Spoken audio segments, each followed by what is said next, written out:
Merci de nous avoir rappelé, non pas incidemment, mais frontalement, à quel point cette notion de génocide est évidemment compliquée. Tous ceux qui travaillent dessus le savent. Si je peux me permettre juste d'ajouter une chose qui a rendu les choses encore plus compliquées dans les 30 dernières années, c'est que dans le discours international, dans le discours politique, dans le discours de tous les mouvements associatifs et autres, c'est devenu un crime suprême. C'est-à-dire une idée, au fond, qui n'a peut-être pas beaucoup de sens d'un point de vue juridique et judiciaire, mais on a établi une hiérarchie entre les crimes, d'où les différences, génocide, crimes contre l'humanité, et de fait, le combat pour que tel ou tel crime de masse soit reconnu comme génocide, évidemment, est devenu un enjeu politique majeur, quelle que soit par ailleurs la nature des faits incriminés. Je vais passer maintenant la parole à Bushra Ersanli, qui est professeur de sciences politiques à l'université de Marmara et qui est aussi connu comme intellectuel et militante politique. Et je lui laisse la parole pour nous parler d'un problème évidemment majeur, qui est la question du négationnisme turc. Thank you. Merci. Je remercie d'abord les organisateurs pour ce colloque extrêmement intéressant. J'ai beaucoup appris, je suis ravi d'être là. Ma contribution sera en deux parties. Première partie, les mythes fondateurs ou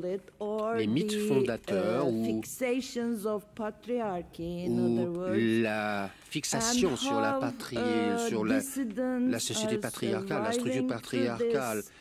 Et en tant que mythe fondateur du négationnisme, je vais donner quelques exemples qui sont pris dans les livres les plus récents. Toutes les allégations qui sont fondées sur des mensonges ou des demi-mensonges sont souvent utilisées, des déclarations de faits. Tout le monde pense avoir l'autorité de faire des déclarations sur des faits. Et les Turcs réfutent beaucoup de faits qui concernent l'opposition. Et continue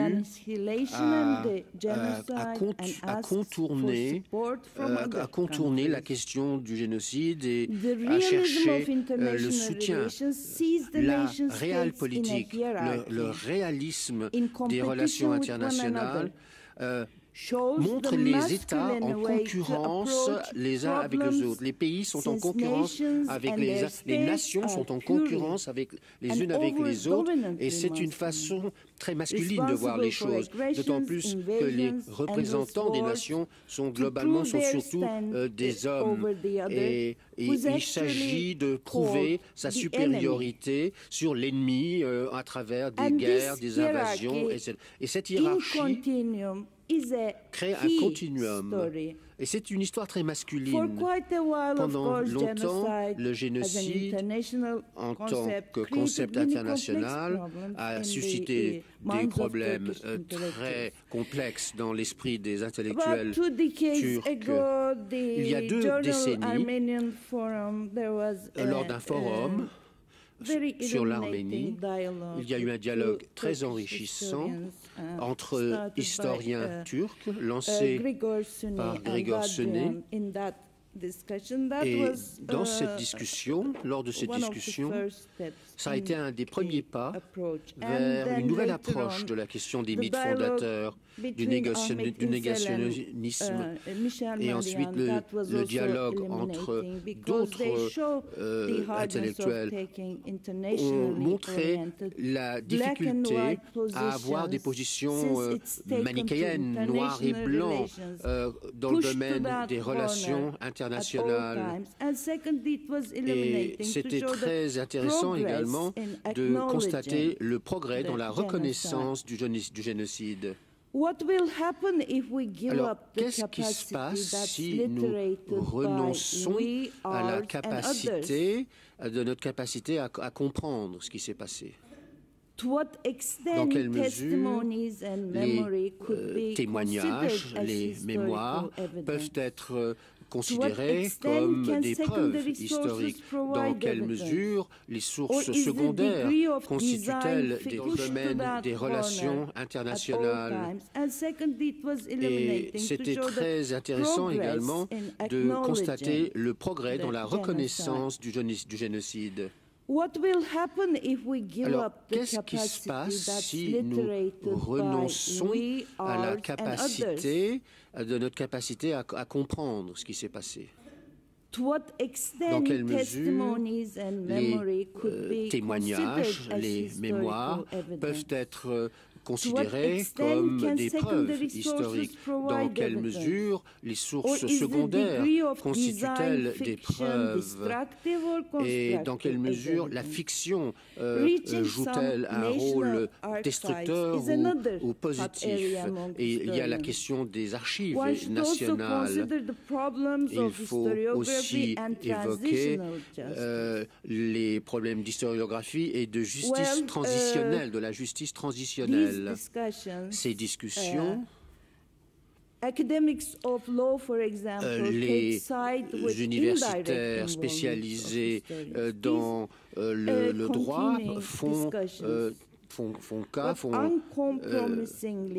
parlent de la prioritisation des vérités nationales. Ne sont pas très éclairantes. Bien sûr, le parti arménien a moralement raison et il est moralement beaucoup plus facile pour nous d'utiliser le mot génocide. Nous avons la morale avec nous en quelque sorte, mais lorsque, dans le domaine des relations internationales très masculinisées entre les nations, ça perd un peu de son sens parfois. L'État turc n'acceptera peut-être jamais sa responsabilité, mais il est nécessaire que des moyens plus efficaces soient trouvés pour permettre au peuple turc et à d'autres institutions turques, privées et publiques, de comprendre l'extermination qui a eu lieu. Et cela ne pourra jamais se faire en disant que l'islamisme turc a quelque chose de féroce. On ne peut jamais répondre à cette question par un oui ou par un non. Ayant lu un certain nombre de témoignages de la part d'Arméniens turcs de deuxième et de troisième génération et des livres qui évoquent l'histoire, des histoires orales, je me rends compte que dans notre pays, le passé est vivant et dynamique. Le passé donne naissance à de nouvelles épiphanies, de nouvelles confrontation, une meilleure prise de conscience des comportements antérieurs envers des gens très innocents, même dans des lieux où il n'y avait pas la moindre trace de guerre. Les gens qui ont survécu ont épousé d'autres langues, d'autres religions, et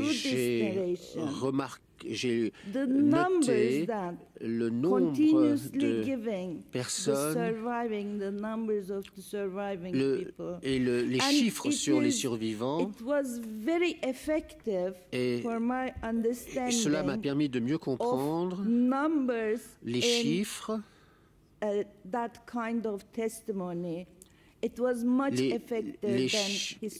D'une certaine façon, les chiffres étaient plus faciles à comprendre. Pourquoi ont-ils changé de religion? À la fin du XIXe siècle, le gouvernement ottoman a donné la réponse suivante. Pour éviter l'agression des Kurdes, deuxièmement, pour montrer aux étrangers qu'ils ont été obligés obligés de faire des conversions forcées. Donc, en vertu de cette logique, nous avons continué à vivre dans ce que j'appelle, nous avons continué à vivre avec les fixations du patriarcat. Et ces réponses officielles, ces explications officielles ne sont pas convaincantes, mais elles sont étonnantes et elles doivent être prises en compte. Et quand on considère les mythes et les fixations, par exemple, certains historiens ont dit que l'Empire ottoman était perçu comme de plus en plus turc d'un point de vue national et de moins en moins comme un empire ayant une société civile diversifiée. Les libéraux ottomans, est-ce qu'on peut parler de libéraux ottomans?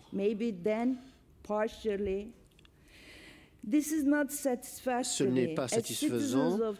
En tant que citoyens de la Turquie, nous, chercheurs, nous avons observé une évolution de la focalisation sur l'identité. Mais le pouvoir militaire reste quand même une fixation.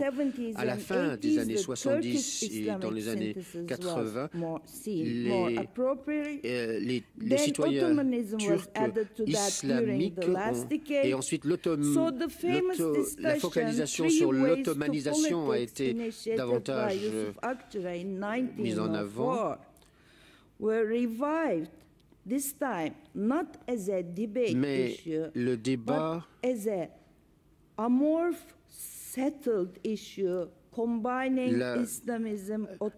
l'association entre l'ottomanisation, la turquisation et l'islamisme. I cannot easily say they are meant. They are very pragmatic fixations. Il y a des fixations extrêmement pragmatiques qui évoluent toutefois. C'est la focalisation identitaire de la politique culturelle pour la préservation du pouvoir patriarcal et militaire, et l'esclave est désigné. Le grand problème pour les Turcs, c'est de sortir du cycle du déni, de se guérir des craintes fabriquées, artificielles, de perte de prestige. Beaucoup de prestige a déjà été perdu par le déni de la pluralité et de déni de la contribution de chaque communauté. Le déni n'est pas limité au génocide arménien. Ce déni va au-delà.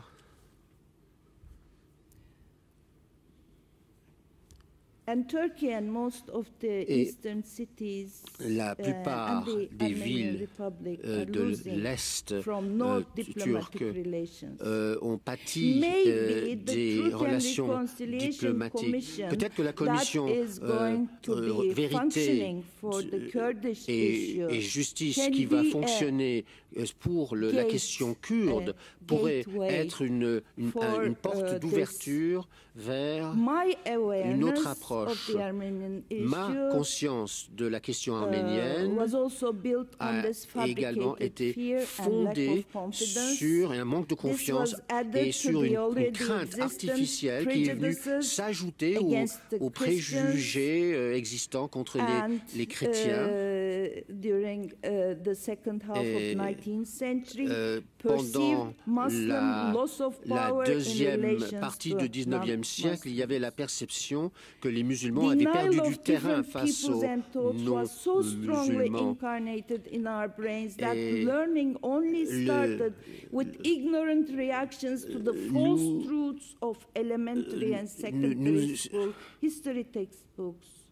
Le manque de logique simple, de causalité simple est posé également un problème. Le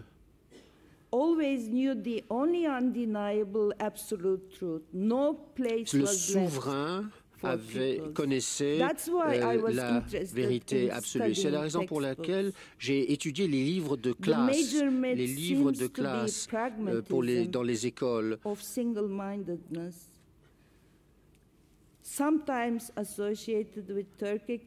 Parfois, on met l'accent sur la turquisation, parfois les livres de classe se focalisent sur un héros.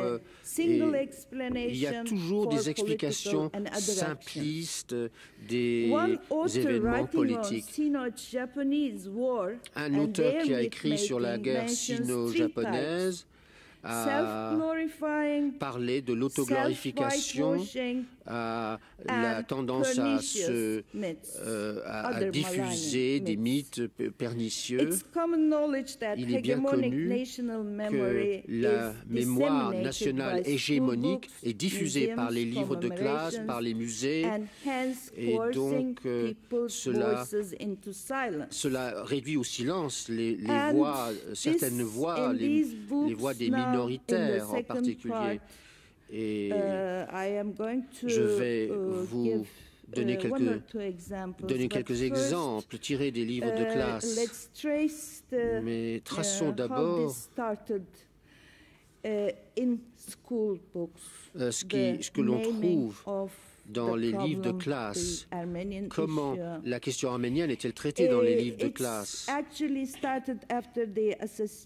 Ça a commencé après l'assassinat de diplomates turcs par Silla, et ensuite il y a eu des débats fréquents, des débats publics, ça a souvent été présenté comme une question de politique étrangère, comme si il n'existait pas un peuple dans la société turque qui pouvait contribuer au débat. Ça n'existe pas dans notre processus de prise de conscience.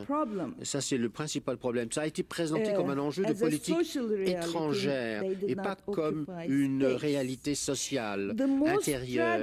Le comportement le plus tragique, le comportement de l'État, as in the case of Azala, and during and after this same decade, the violence les actes de violence, la société commence à reconnaître que des problèmes existent que quand une minorité, comme par exemple le PKK pour les Kurdes, se manifeste violemment. Et après la violence, le ministère de l'Éducation nationale turc a décidé d'ajouter 7 pages pour parler de la traîtrise des Arméniens. Donc, même dans les écoles élémentaires, il y avait des pages dans les livres de classe qui parlaient de la traîtrise des Arméniens. Et en 2003, un concours a été lancé par le ministère de l'Éducation, et ce concours a eu lieu dans des écoles élémentaires arméniennes. Il fallait écrire quelque chose sur comment les Arméniens ont massacré les Turcs. Cela a suscité des réactions. Un groupe d'avocats et d'historiens ont pris l'initiative qui s'appelait l'histoire pour la paix, et pour contester cette concurrence et cette discrimination contre le peuple arménien dans les livres de classe.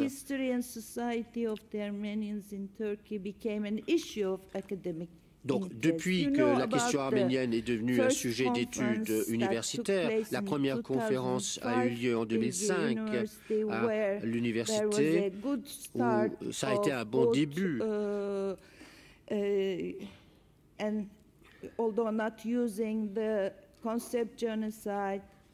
Bien que le concept de génocide n'a pas été évoqué, n'a pas été utilisé, mais la question des témoignages et des mémoires a été évoquée. Moi, ce qui m'a frappé, c'est plus tard une exposition de cartes postales envoyées de différentes villes anatoliennes qui montraient très clairement la contribution des citoyens arméniens à l'urbanisation et à l'industrialisation.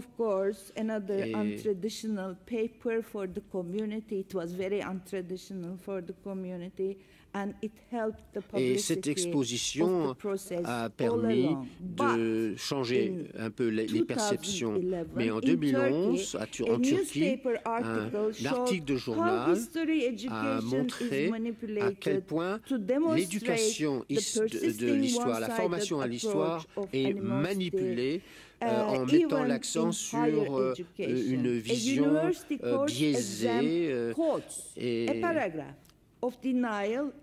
il y a des cours universitaires qui continuent à perpétuer l'idée du déni. L'Empire ottoman n'a pas pratiqué le génocide.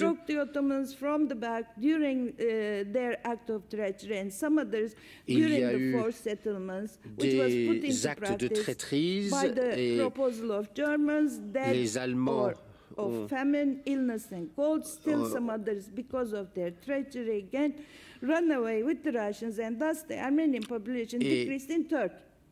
Il y a eu aussi l'intervention des Allemands et des Russes qui ont joué un certain rôle. Une manipulation l'année dernière, il y a une université, un professeur assistant a demandé aux étudiants de répondre à la question est-ce que vous avez des documents qui prouvent que le génocide a vraiment existé? J'ai posé une question scientifique pour amener des documents and current textbooks et for use until 2016. Et les livres de classe ont commencé, si j'ai bien compris, à évoquer des peuples qui avaient été négligés jusqu'à maintenant. Il y a eu quelques insertions, si j'ai bien compris, dans les livres de classe, des insertions extrêmement superficielles et extrêmement brèves. Pour la première fois, quand même, il y a eu l'évocation du sort des minoritaires. Donc, comment un professeur d'histoire d'une école élémentaire peut-il enseigner des choses comme cela?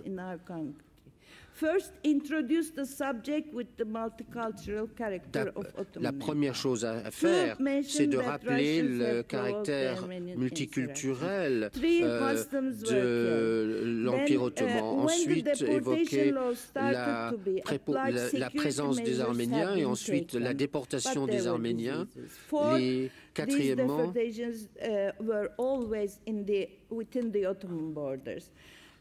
et ensuite faire remarquer que tout ça s'est passé à l'intérieur des frontières de l'Empire ottoman. Et ensuite donner quelques exemples des membres de la communauté arménienne vivante.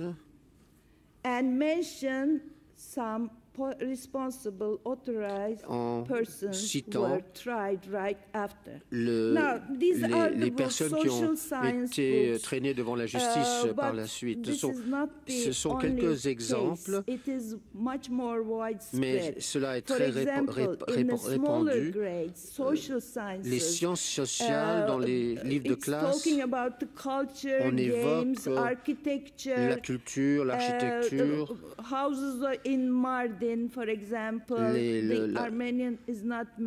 on ne mentionne pas du tout l'architecture arménienne. On parle des Arabes, des Kurdes. Pour la première fois, l'aventure de la démocratie, il y a une longue liste de concepts politiques sur la participation démocratique, mais on ne mentionne pas la question de la représentation politique. La population, dans les chapitres sur la démographie, on ne parle pas du tout du phénomène de migration, de la diversité, de la pluralité. Et la religion est enseignée pendant 4 ans et c'est fondée sur les croyances turques et sunnites. Et il y a très peu de pages qui évoquent les autres religions, 2 pour l'hindouisme, 2 pages pour l'hindouisme, le judaïsme, judaïsme et le bouddhisme et le christianisme. Globalement, pour conclure, les livres de classe et les enseignants de l'histoire soulignent la turcicité et l'islam. Ces livres de classe n'ont jamais situé la Turquie dans l'histoire mondiale. On a commencé il y a très peu de temps à évoquer l'histoire mondiale. Donc la jeune génération ne perçoit pas la place de l'histoire turque dans l'histoire mondiale.